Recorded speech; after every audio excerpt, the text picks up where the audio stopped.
My name is Amanda. I'm 38 years old and a single mother to my wonderful 15-year-old daughter Hannah.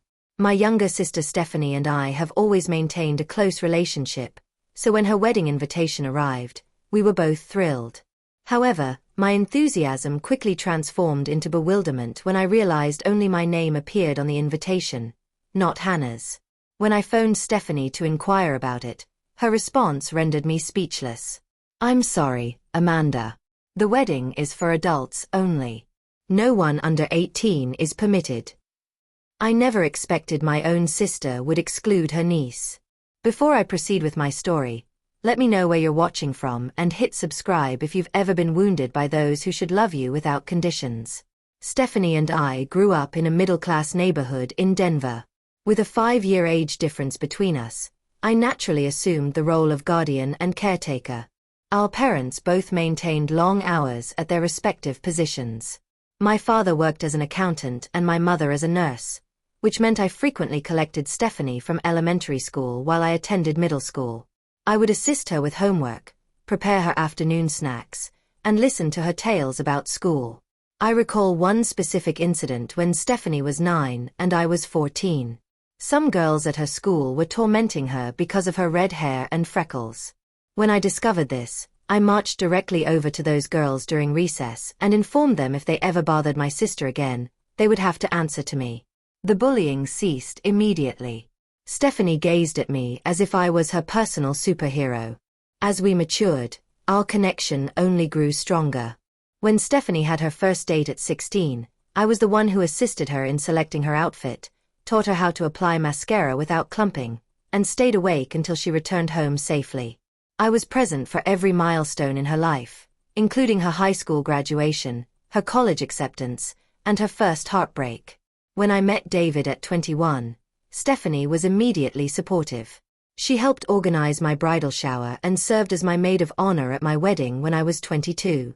She held my hand through all my pregnancy anxieties and was the first person besides David to hold Hannah when she was born. The expression of pure love on her face as she cradled her newborn niece is something I will never forget. Life took an unexpected direction when Hannah turned 5. David began working late, becoming distant, and making excuses to avoid family time. Eventually, I discovered he was having an affair with a colleague. The divorce was messy and painful. David abandoned us with minimal financial support, relocating across the country with his new girlfriend and barely maintaining contact with Hannah. Those initial years as a single mother were incredibly challenging. I worked 2 jobs to make ends meet. One as an administrative assistant during the day and waitressing on weekends. There were nights I would cry myself to sleep wondering how I would pay the next bill or afford new shoes for Hannah's growing feet. During this difficult period, Stephanie became my anchor. She would babysit Hannah on weekends so I could pick up additional shifts. She helped with groceries when money was tight and even paid our electric bill one winter when I had to choose between heat and rent. More importantly, she provided emotional support, reminding me that I was strong enough to overcome this. Hannah and Stephanie developed a special relationship during those years. Stephanie was the fun aunt who took Hannah to the park, bought her ice cream, and surprised her with little gifts just because. When Hannah was 7, Stephanie taught her how to bake chocolate chip cookies from scratch, creating a Saturday tradition that lasted for years. They would spend hours in the kitchen, flour covering their faces, giggling as they experimented with different ingredients. For Hannah's 10th birthday, Stephanie took her shopping for her first grown-up dress and afterward for a fancy lunch where they ate with their pinkies up, pretending to be royalty. Hannah spoke about that day for months, treasuring the photos they took in the mall photo booth. Things began to shift about 2 years ago when Stephanie met Richard at a charity gala for her law firm. Richard came from a wealthy family with connections throughout the city. He worked as an investment banker, lived in an exclusive neighborhood, and moved in social circles that were vastly different from our middle-class upbringing. As Stephanie and Richard's relationship developed, her visits became less frequent. The Saturday baking sessions with Hannah ended. At first, there were excuses about work being hectic or Richard having planned something special. Eventually, the excuses stopped altogether, and the visits simply diminished. I noticed subtle changes in my sister. Her wardrobe became more costly, her hair always professionally styled. She began discussing restaurants I could never afford, and vacations to places I had only seen in magazines. While I was pleased that she seemed happy, I worried about the growing gap between us. Hannah noticed the changes, too. "Why doesn't Aunt Stephanie come over anymore?" she would ask. I made excuses about adult responsibilities and busy schedules, never wanting to damage Hannah's image of her beloved aunt. But I could see the pain in my daughter's eyes when weeks would pass without a call or text from Stephanie. "I have invited a few extra guests," she announced as I was setting the table. "Hope that's not a problem." The wedding invitation arrived on a Tuesday in early June. I remember because Hannah had just completed her last day of 9th grade, and we were planning to celebrate with takeout and a movie marathon. The envelope stood out immediately in our pile of bills and flyers. Thick cream-colored paper with gold-embossed lettering and a wax seal bearing the initials S&R. "Is that from Aunt Stephanie?" Hannah asked, excitement illuminating her face as she recognized the elegant handwriting on the envelope. "Looks like it," I replied carefully, breaking the seal. Inside was the most elaborate wedding invitation I had ever seen. The paper felt expensive between my fingers, heavy and textured. Gold foil script announced that Stephanie Marie Johnson and Richard William Harrington III request the honor of your presence as they unite in matrimony. The wedding was to take place at the Grand Wellington Hotel, one of the most prestigious venues in the city, followed by a reception in their ballroom. "We're going, right?" Hannah asked, peering over my shoulder at the invitation. "I need to start thinking about what to wear." I smiled at her enthusiasm. "Of course, we're going. This is your aunt's big day." It wasn't until later that evening after Hannah had gone to bed that I noticed something was wrong with the invitation. At the bottom in smaller print, it read, "Amanda Johnson and guest." There was no mention of Hannah. Despite the growing distance, I held on to hope that it was just a phase. Perhaps once Stephanie settled into her relationship with Richard, things would return to normal. After all, family bonds run deep, and the connection between us had weathered many storms before. When I called, Stephanie answered on the third ring, her voice distracted. "Amanda, I was just about to call you. Did you get the invitation?" "Yes, we did. It's beautiful, Steph. Hannah is so excited about the wedding." There was a pause on the line. "About that, Amanda. Richard and I have decided to make the wedding adults only. No one under 18. I felt like someone had struck me in the stomach. "What do you mean? Hannah is your niece, not some random child." "I know and I love her, but Richard's family is very traditional. They're contributing significantly to the wedding, and they expect a certain level of sophistication. Children can be unpredictable, and we want everything to be perfect." "Hannah is 15, not 5, I argued. "She knows how to behave at formal events. She won't be running around screaming or throwing food." Stephanie sighed. "It's not just about behavior. The venue is very upscale and we're having an open bar. Plus, Richard's family doesn't believe events like this are appropriate for young people. It's an adult celebration." I couldn't believe what I was hearing. My sister was excluding her own niece from one of the most important days of her life because her fiancé's family didn't think it was appropriate. What if Hannah helped out somehow? I suggested desperately, trying to find a compromise. She could hand out programs or help guests sign the guest book. That way, she could be part of the day without being a regular guest. "We've already hired professional staff for all of that," Stephanie replied, her voice growing cold. "Everything has been planned down to the last detail. We can't make changes now." Suddenly, I heard Richard's voice in the background, followed by Stephanie covering the phone and whispering. When she returned, her tone had changed completely. "Look, Amanda, this isn't up for negotiation. Richard and I have made our decision. The invitation is for you and a +1, meaning an adult guest, not Hannah. I hope you can respect our wishes for our special day." Before I could respond, Richard's voice came on the line. "Amanda, this is Richard. I understand you might be disappointed, but Stephanie and I have a vision for our wedding day. It's a sophisticated affair and we've spent a significant amount of money to ensure everything is perfect. We can't make exceptions even for family. I'm sure you understand." The condescension in his voice made my blood boil, but I kept my composure. "I understand completely that this is your wedding. What I don't understand is how my 15-year-old niece doesn't qualify as family on a day that's supposed to be about celebrating family coming together." "Well," Richard said, clearly annoyed, "that's your perspective. Ours differs. The invitation stands as written. We hope to see you there." With that, he handed the phone back to Stephanie, who quickly said she had to go and ended the call. I sat there holding my phone, stunned at what had just happened. How was I going to tell Hannah that her aunt, whom she adored, didn't want her at the wedding?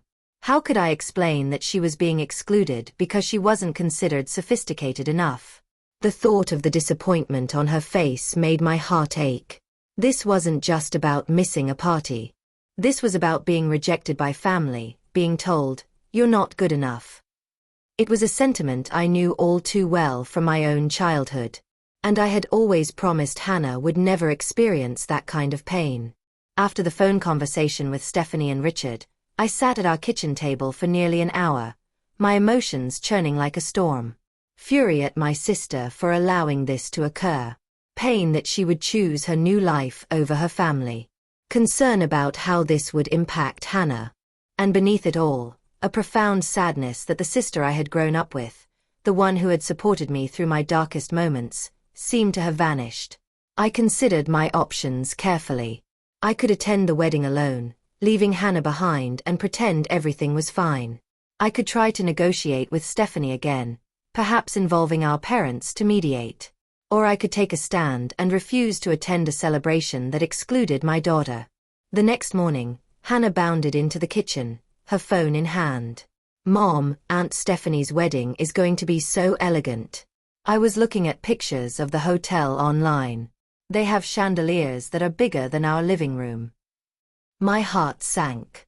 I had hoped to have more time to figure out how to break the news, but it was clear I needed to have this conversation now. "Honey, sit down for a minute. I need to talk to you about something." Hannah's smile faltered as she sat across from me at the table. "What is it? Is something wrong?" I took a deep breath. "I called Aunt Stephanie yesterday about the wedding invitation. There's something you need to know." I tried to explain the situation as gently as possible without vilifying Stephanie or Richard. I told her about the adults-only policy and how unfortunately that meant she would not be able to attend. Hannah's face fell, but she quickly tried to mask her disappointment. "Oh well, that's okay. I guess it's their wedding, so they get to decide." "Are you sure you're okay with this?" I asked, reaching across the table to take her hand. She nodded, but I could see her eyes beginning to water. "Yeah, totally fine. It's probably going to be boring anyway. All those fancy people talking about boring adult stuff." Then she looked up at me with a question that broke my heart. "Did Aunt Stephanie say why she doesn't want me there? Did I do something wrong?" "Absolutely not," I said firmly. "This has nothing to do with you. It's about Richard's family and their ideas about what a wedding should be like. Aunt Stephanie loves you very much." Hannah nodded again, but I could tell she didn't believe me. "I already bought a dress," she said quietly. "The blue one we saw at the mall last month. I saved up my babysitting money and went back for it. I wanted to surprise you." I felt a surge of anger so intense it nearly took my breath away. My daughter had spent her own money on a dress to attend an event where she wasn't wanted. An event hosted by her own aunt who had once been like a second mother to her. "Can I be excused?" Hannah asked. "I have some homework to finish." It was summer break and I knew she had no homework, but I nodded anyway. She needed space to process her feelings and I respected that. After Hannah went to her room, I called Stephanie again. This time, she sent me to voicemail twice before finally answering on the third try. "Amanda, I'm really busy with wedding plans. Can this wait?" "No, it can't," I said, keeping my voice steady. I wanted to let you know that Hannah and I will not be attending your wedding. There was a moment of silence on the other end. What do you mean you're not coming? Is this because of the adults-only thing? I thought we settled that. We didn't settle anything. You and Richard made a decision that excludes my daughter, your niece, from a family celebration. That's not something I can support or participate in. Stephanie's voice rose in pitch. So, you're punishing me because I won't break the rules for your daughter? This is exactly why we don't want children at the wedding. It always becomes a whole drama. This isn't about breaking rules, Stephanie. This is about recognizing who is family and who isn't. Hannah isn't just some random child. She's your niece, someone you used to bake cookies with every Saturday, someone who looks up to you and loves you. And you're telling her she's not welcome at one of the most important events in your life. You're making this all about you as usual, Stephanie snapped. This is my wedding day, mine and Richard's. We get to decide how we want it to be. If you can't respect that, then maybe it's better you don't come. I agree, I said calmly. If my daughter isn't welcome, then neither am I. I hope you have a beautiful wedding. I ended the call before she could respond. My hands were shaking, but I felt a strange sense of peace. I had made the right decision. The fallout was immediate. Within an hour, my phone was exploding with messages from family members. My mother called, horrified that I was causing drama before the wedding. Amanda, you need to be the bigger person here, she insisted. It's just one day. Hannah will have plenty of other opportunities to attend family events. That's not the point, Mom, I replied. The point is that Hannah is being excluded from a family celebration for no reason other than Richard's family's arbitrary rules. My father was more direct. Stop being so stubborn and think about your sister. Do you want to ruin her wedding because you can't leave Hannah with a babysitter for one day? Even extended family members weighed in. Aunt Carol texted to say I was being selfish. Cousin Jennifer suggested I was jealous of Stephanie's happiness.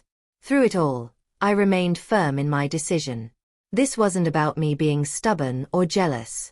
This was about teaching my daughter that she deserved respect and that family should not be conditional. That night, as I passed by Hannah's room, I heard muffled crying. I gently knocked on her door. "Can I come in?" I asked. Hannah quickly wiped her eyes and nodded. I sat on the edge of her bed and pulled her into a hug. "I know this hurts," I said softly. "And it's okay to be sad and disappointed. I just don't understand why Aunt Stephanie doesn't want me there," she whispered. "We used to be so close."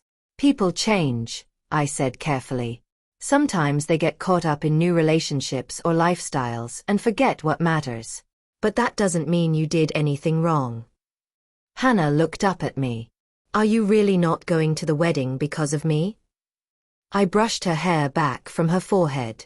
"I'm not going because I believe we're a package deal. If someone can't accept both of us, then they don't get either of us. That's what family means to me." Hannah hugged me tighter. "Thank you, Mom." As I held my daughter, I knew I had made the right choice. Sometimes standing up for what you believe in means making difficult decisions. But in this case, the decision was clear. My priority was protecting my daughter's heart and teaching her about self-respect and true family values. The wedding was still weeks away, and I knew the pressure from family would continue, but my mind was made up. Hannah and I would spend that day doing something special together, creating our own memories, while Stephanie created hers without us. The day of Stephanie's wedding arrived with perfect weather. Bright blue skies, not a cloud in sight, and a gentle breeze. The kind of day brides dream about. As I looked out our kitchen window that morning, I felt a pang of sadness. Despite everything, part of me still wished I could be there to see my little sister walk down the aisle. "So, what are we doing today?" Hannah asked, joining me at the breakfast table. She was trying to sound casual, but I could tell she was making an effort to appear upbeat.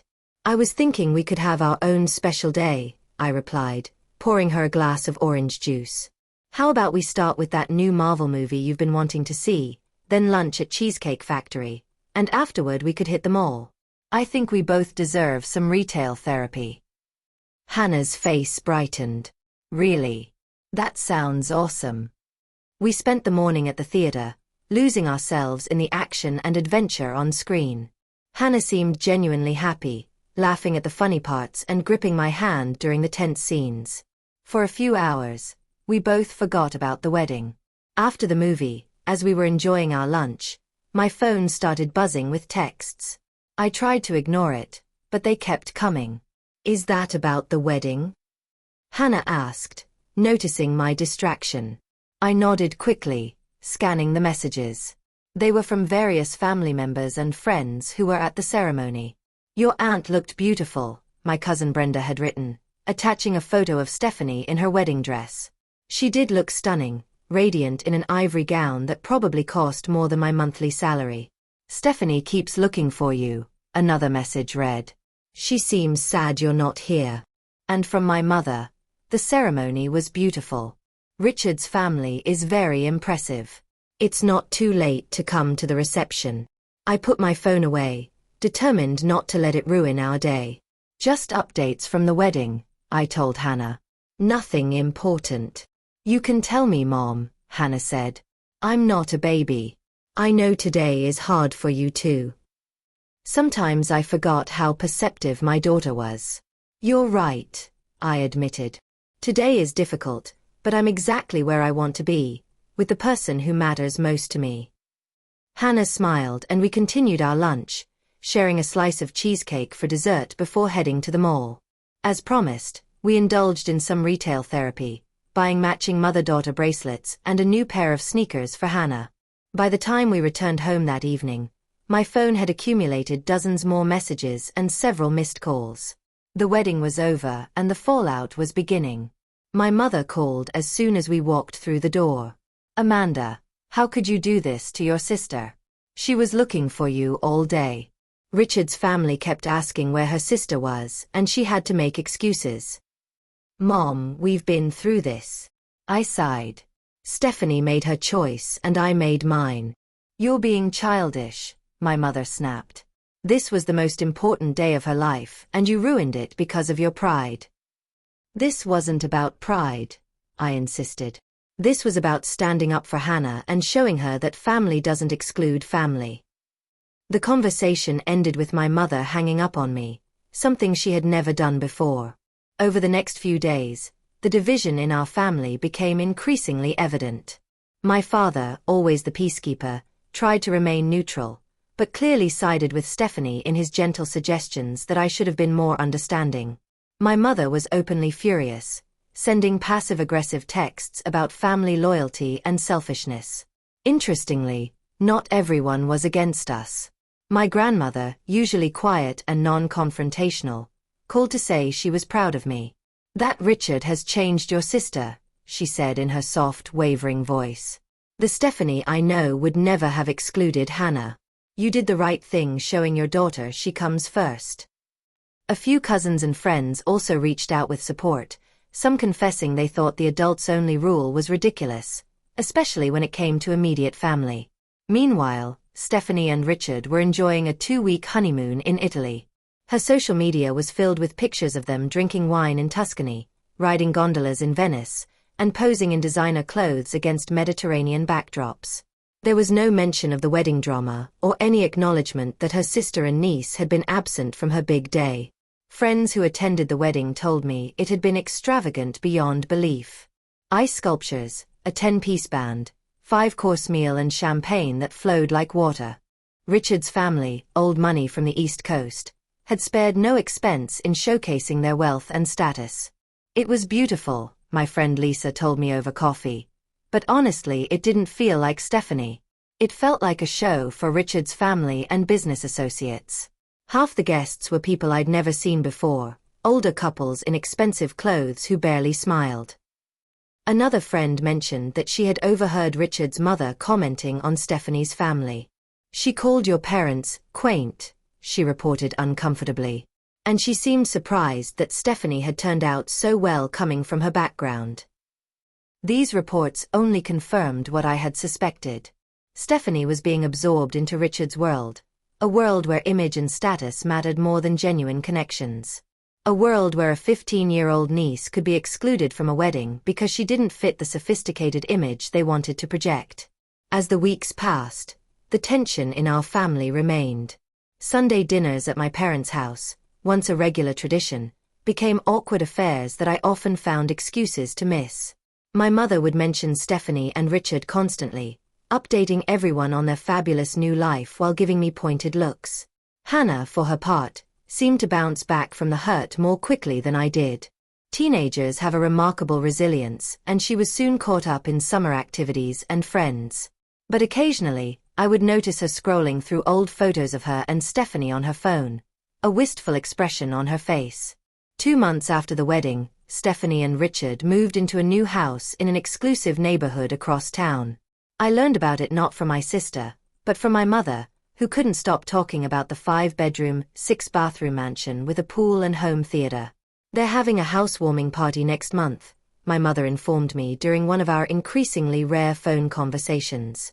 Very exclusive, only 50 people, but Stephanie said you're invited, of course. Will Hannah be welcome at this event? I asked, already knowing the answer. My mother's hesitation told me everything I needed to know. Well, it's an evening cocktail party, very sophisticated, not really appropriate for someone Hannah's age. I see. Thank you, but we'll have to decline, I replied. And so the pattern was established. Life continued with a new normal. Stephanie in her wealthy bubble with Richard, me and Hannah in our modest but happy home, and a growing chasm between the two worlds. Family gatherings became diplomatic negotiations with everyone walking on eggshells. As fall turned to winter and the holiday season approached, I wondered how we would navigate the traditional family Christmas celebration. Would this be the first year Hannah and I spent Christmas alone? Or would the spirit of the season finally bring some healing to our fractured family? The Johnson family Christmas had always been a big deal in our household. For as long as I could remember, the entire extended family gathered at my parents' house on Christmas Eve for a traditional dinner, gift exchange and celebration that often lasted well into the night. My mother would spend weeks preparing, decorating every inch of the house with garlands, nutcrackers, and the family heirloom ornaments that had been passed down for generations. My father would string thousands of lights outside, determined each year to outdo the neighbors. And Hannah and I had always been in charge of the Christmas tree, carefully arranging ornaments and reminiscing about the stories behind each one. As December approached, I wondered if this year would be different. Would Stephanie and Richard even attend a family gathering that might not meet their new standards of sophistication?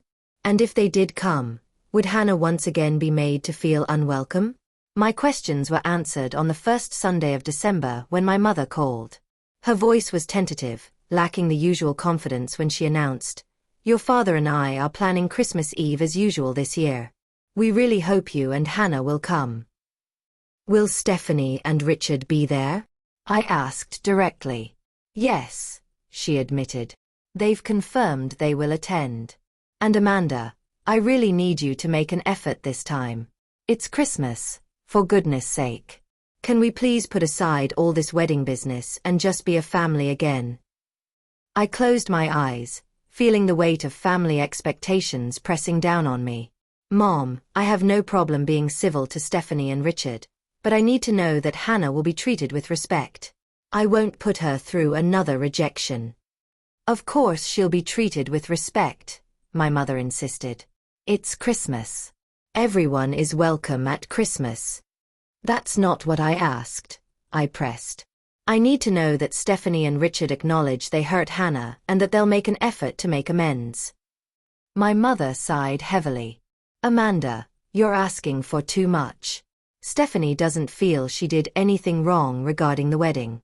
It was their special day and they had the right to plan it as they wished. And I have the right to protect my daughter," I countered. "No one is asking you not to protect Hannah," my mother said, frustration evident in her voice. "But carrying this grudge isn't healthy for anyone, especially not Hannah. Do you want her to grow up thinking that family relationships can be discarded over one disagreement?" She had a point, though I was reluctant to admit it. Was I using Hannah as an excuse to avoid dealing with my own hurt feelings about Stephanie's changes? Was I making things worse by keeping Hannah away from family gatherings? I'll think about it, I finally said. But I need to talk to Hannah first. This has to be her decision too.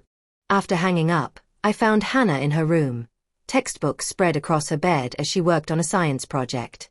"Hey, sweetheart," I said, sitting on the edge of her bed. "Can we talk for a minute?" She looked up from her work. "Sure, what's up?" "Grandma called about Christmas Eve. They're doing the usual family gathering at their house.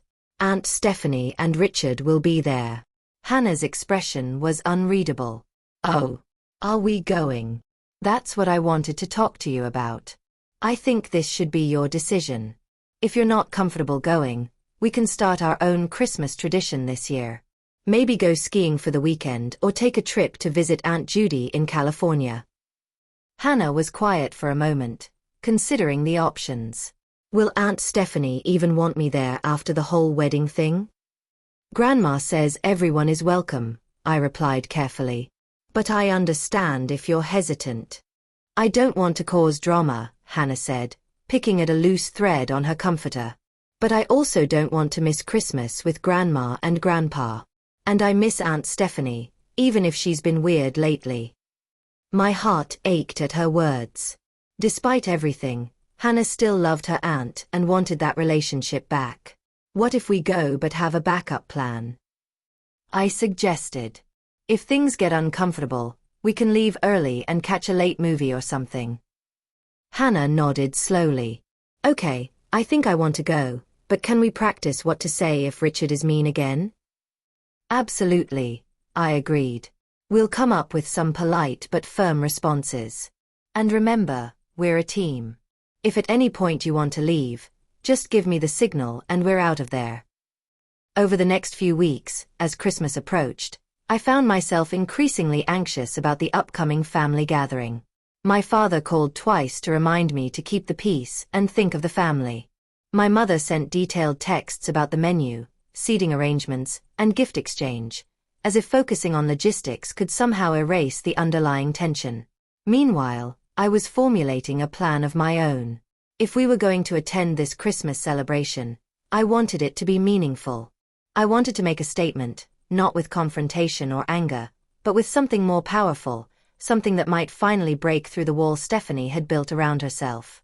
I spent evenings after Hannah went to bed working on a special project, gathering materials and memories from years past. It was therapeutic in a way, revisiting happier times and remembering the sister Stephanie used to be. As Christmas Eve approached, Hannah and I went shopping for gifts for the family. For my parents, we chose a digital photo frame preloaded with family photos.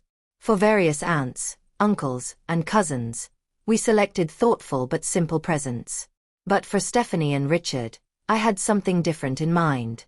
What do you get for people who can buy themselves anything they want? Hannah wondered as we browsed through a department store. Sometimes the most valuable gifts aren't things that can be bought, I replied. Sometimes they are reminders of what truly matters. The night before Christmas Eve, as we wrapped presents, Hannah asked me a question that caught me off guard. "Mom, do you think Aunt Stephanie is happy with Richard and her new life?" I paused, considering how to answer honestly without disparaging my sister. "I think Stephanie is living the life she believes she wants right now. Sometimes people get caught up in appearances and forget to check if they're actually happy with what's underneath. Like when I wanted those expensive jeans because all the popular girls had them, but then I never wore them because they were uncomfortable," Hannah suggested. I smiled at her insight. Exactly like that. Sometimes we think we want something because of how it looks from the outside, not realizing it might not feel right when we actually have it. Hannah nodded thoughtfully. "I hope she figures it out. I miss the old Aunt Stephanie."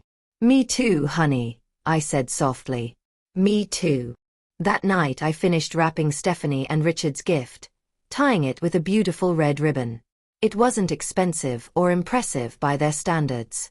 It wouldn't match their luxurious lifestyle or fit into their sophisticated image, but it contained something more valuable than anything money could buy: truth and memories. As I placed it under our small Christmas tree, I wondered how it would be received. Would Stephanie see it as the olive branch it was intended to be? Or would she dismiss it as sentimental nonsense that had no place in her new life?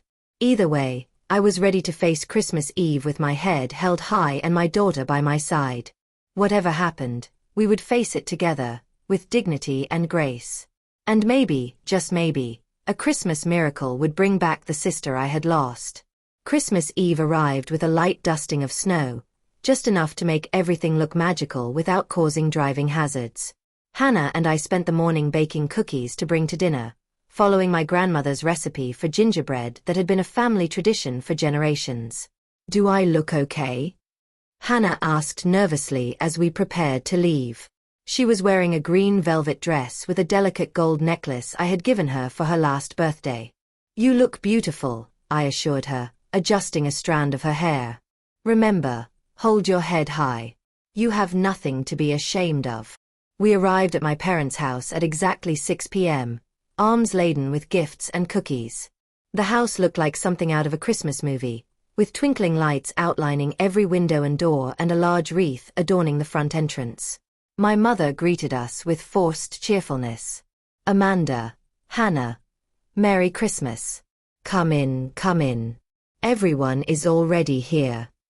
My stomach tightened at those words. Everyone included Stephanie and Richard.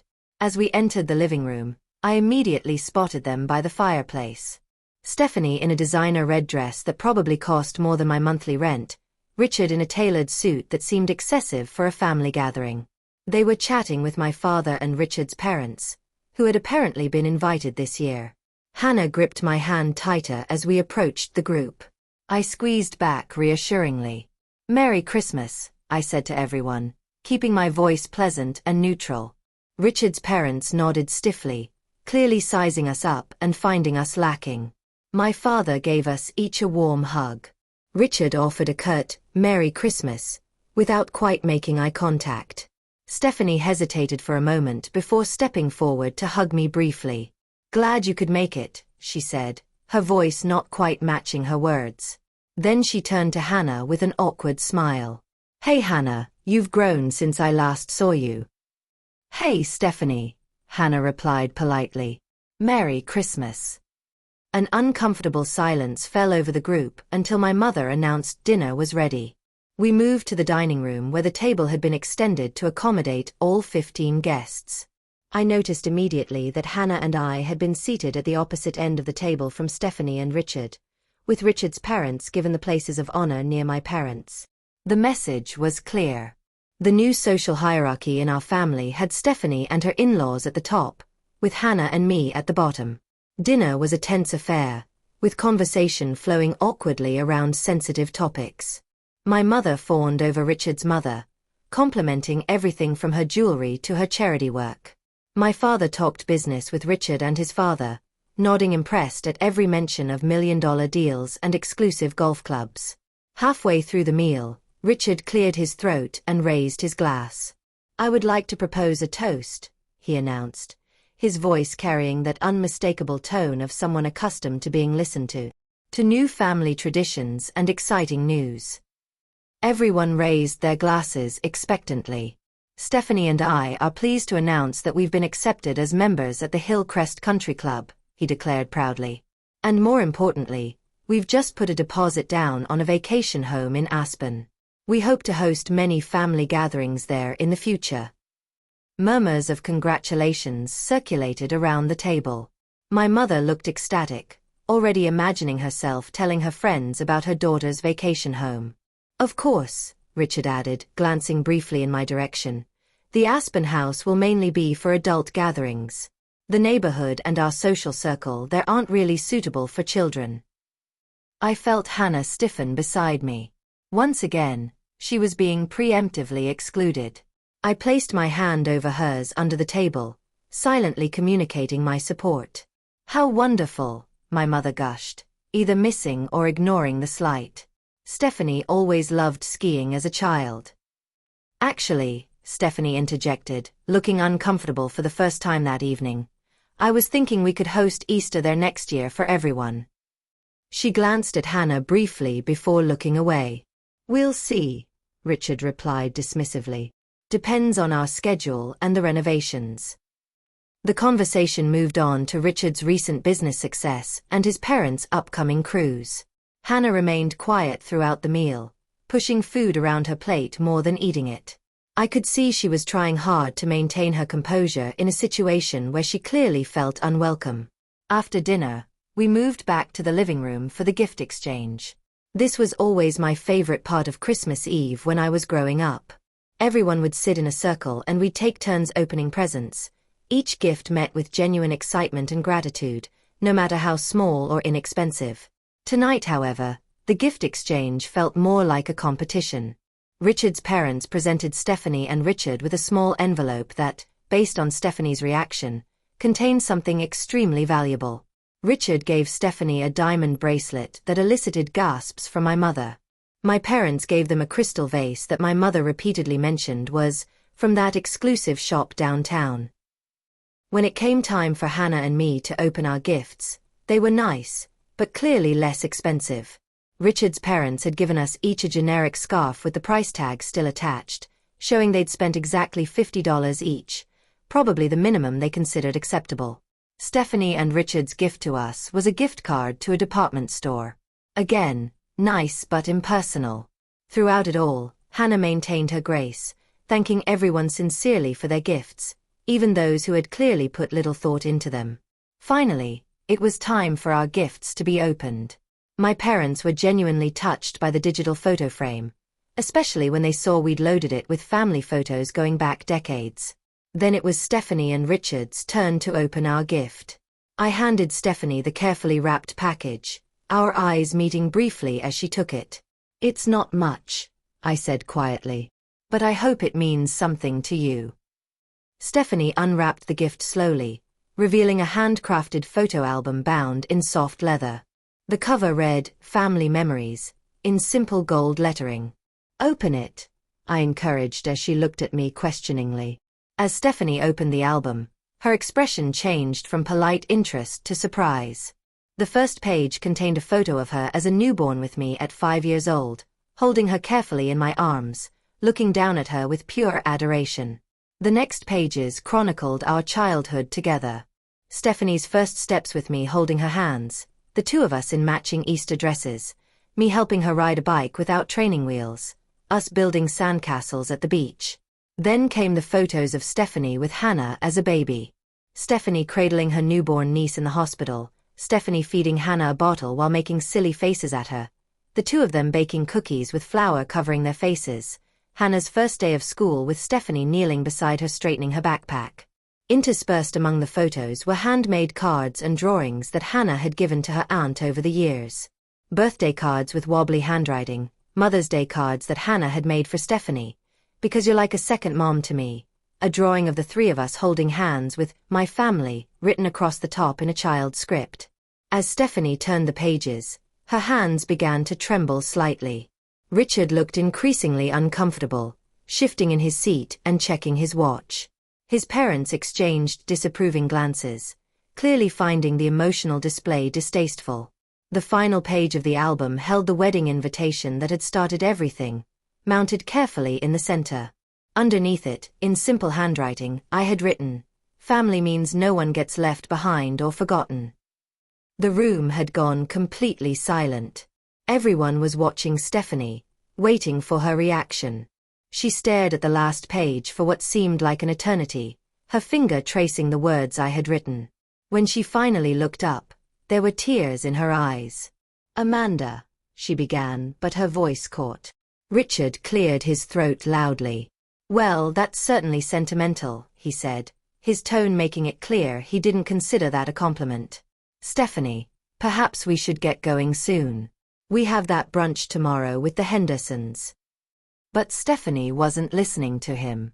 She was looking at Hannah now, who was watching her aunt with a mixture of hope and apprehension. "Hannah," Stephanie said softly, "do you want to come see the rest of the pictures? There are some here I had forgotten about." Hannah hesitated, looking at me for guidance. I nodded encouragingly, and she moved to sit beside her aunt on the couch. As they looked through the album together, Stephanie began sharing stories about the photos. This was the time we tried to make a cake for your mom's birthday and ended up with batter all over the kitchen, remember? And this was your first ballet recital. You were so nervous, but you did perfectly. Hannah smiled, genuine happiness lighting up her face for the first time that evening. I remember. You brought me those pink roses afterward and told me I was the best dancer there, even though I totally messed up the spin part. For a moment, it was like the old Stephanie had returned. The one who valued family above all else. The one who saw Hannah as a precious part of her life, not an inconvenience to be excluded. Richard watched this interaction with growing impatience. Stephanie, he said sharply. It's getting late. Stephanie looked up at him, and I saw something in her expression I hadn't seen before. Resistance. Just a few more minutes, Richard. I haven't seen these photos in years. Richard's jaw tightened, but he said nothing more. His parents, however, made a show of checking their watches and gathering their coats, clearly disapproving of the turn the evening had taken. As the night wound down, Stephanie pulled me aside. Can we talk privately? We stepped into my father's study, closing the door behind us. For a moment, neither of us spoke. The album, Stephanie finally said. It's beautiful. Thank you. You're welcome, I replied. I wanted to remind you of who we used to be, who we still can be. Stephanie's eyes filled with tears again. I know I've been different since meeting Richard. His world is so demanding. There are expectations I never had to deal with before. But at what cost, Steph? I asked gently. You excluded your own niece from your wedding. A niece you used to love like your own daughter. Is fitting into Richard's world worth losing who you really are? She looked down, unable to meet my eyes. Richard's family is very traditional. They have certain ideas about how things should be done. And Richard, he can be difficult when he doesn't get his way. I felt a chill at her words. Stephanie, are you happy? Truly happy. She didn't answer immediately, which was an answer in itself. I have everything I thought I wanted, she finally said. The beautiful house, the successful husband, the social status. But when I saw those pictures tonight, her voice trailed off. It's not too late, I told her. Hannah still loves you. She misses her aunt, the one who used to bake cookies with her and take her shopping and tell her she could be anything she wanted to be. Stephanie wiped away a tear. I've made such a mess of things. I don't know how to fix it. Start by being the Stephanie in those photos again, I suggested. The one who knew that family means everyone, not just the convenient or socially acceptable parts. She nodded slowly. I'll try. I promise I'll try. As we rejoined the others, I noticed Richard watching us suspiciously. He knew something had shifted, though he couldn't quite identify what it was. When it was time to leave, Stephanie hugged Hannah tightly. I've missed you, she whispered loud enough that I could hear. Can we have lunch next week, just the two of us, like we used to? Hannah's face lit up. Really? I'd love that. Richard frowned, but said nothing. His parents had already left, citing the late hour and the long drive back to their hotel. As Hannah and I drove home that night, the car was filled with a sense of cautious hope. Do you think Aunt Stephanie meant it? Hannah asked, about lunch and everything. I think she did, I replied. The album reminded her of who she used to be. Sometimes people just need a gentle nudge to find their way back to themselves. That was a pretty awesome Christmas present, Mom, Hannah said, smiling. Way better than a gift card. I laughed, feeling lighter than I had in months. Sometimes the best gifts are the ones that remind us of what really matters. That night, as I tucked Hannah into bed, something I rarely did now that she was 15, she looked up at me with serious eyes. Thank you for standing up for me, Mom. With the wedding and everything, I know it was hard for you to say no to Aunt Stephanie. I kissed her forehead. You'll always come first for me, Hannah. Always. That's what being a parent means. As I closed her door, I reflected on the evening. My simple change to our usual Christmas gifts, the simple act of reminding Stephanie of our shared history and the bonds that had once been unbreakable, had created a crack in the wall she'd built around herself. It wasn't a complete reconciliation. Not yet. But it was a start. And sometimes that's all you need. A beginning, a chance to rebuild what has been broken, a reminder of what truly matters in life. The days following Christmas brought a flurry of unexpected developments. The morning after our family gathering, I received a text from Stephanie that simply read, "Can we meet for coffee tomorrow? Just us." We met at a small cafe halfway between our homes, neutral territory for what I suspected would be a difficult conversation. Stephanie arrived looking different than she had at Christmas. Gone were the designer clothes and perfect makeup. Instead, she wore jeans, a simple sweater, and minimal makeup. She looked more like the sister I remembered. "Thank you for meeting me," she said as she slid into the booth across from me. "I've been doing a lot of thinking since Christmas Eve." "The album really affected you, didn't it?" I asked. She nodded, turning her coffee cup in her hands. "It wasn't just the photos, though they were powerful. It was seeing Hannah's face when I suggested lunch. The pure joy at the thought of spending time with me again. I realized how much I've been missing, how much I've thrown away trying to fit into Richard's world." "It's not too late to fix things," I said cautiously. "That's what I want to talk to you about," Stephanie replied. "After we left your parents' house, Richard and I had a huge fight. He was furious about the album. Said it was emotional manipulation. He called it low class to bring up the past that way." I felt a surge of anger. There's nothing low class about family memories. "I know that now," Stephanie said quietly. "But for months, I've been letting Richard dictate what's appropriate, what's sophisticated, who I should spend time with. I've been so afraid of disappointing him or embarrassing him in front of his family that I lost sight of who I really am." "What happened after the fight?" I asked. "I spent the night in our guest room," she admitted. "This morning, I told Richard the first was going to have lunch with Hannah next week, with or without his approval. I told him I wouldn't cut my family out of my life anymore, especially not Hannah." "How did he take it?" "Not well," she said with a humorless laugh. "He said I needed to decide what was more important, my new life with him or my old life with my unsophisticated family." "And what did you say?" I held my breath, not sure I wanted to hear the answer. I told him I should never have had to choose in the first place. A man who truly loved me wouldn't ask me to cut out people who've been there for me my entire life. She took a deep breath. I told him I needed time to think about our relationship. "I'm staying at a hotel for a few days." I reached across the table and squeezed her hand. "That took courage, Steph." "It shouldn't have taken courage to stand up for my family," she said, tears filling her eyes. "That's what makes me realize how far I've strayed from who I really am." The Stephanie in those photos would never have excluded Hannah from her wedding. She would never have let anyone make her choose between the people she loves. "People make mistakes," I said gently. "Especially when they're trying to fit into a new world. The important thing is that you're recognizing it now." "I owe Hannah an apology," Stephanie said firmly. "A real one, not just a casual lunch invitation. And I owe you one, too. You were right to stand up to me about the wedding. I was wrong, and I'm so sorry I put you in that position." We talked for over 2 hours that day. Really talked in a way we hadn't since before Stephanie met Richard.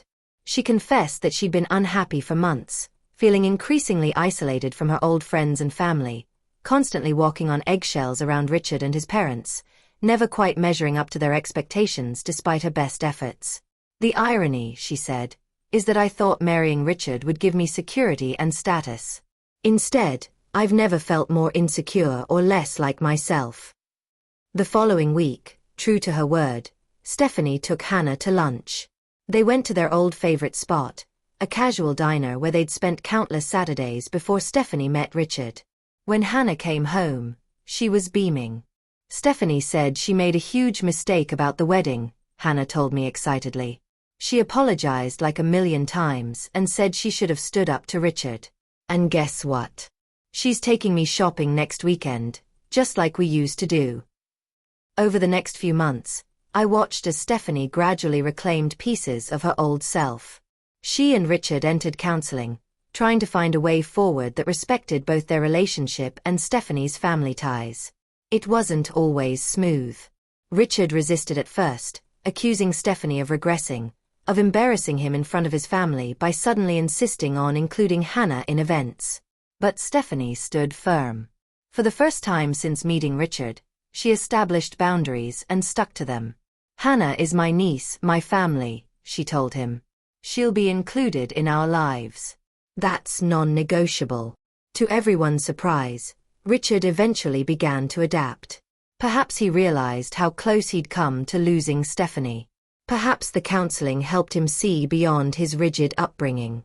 Whatever the reason, he made efforts to get to know Hannah, even inviting her to help design a recreation room in their new house, for when you visit.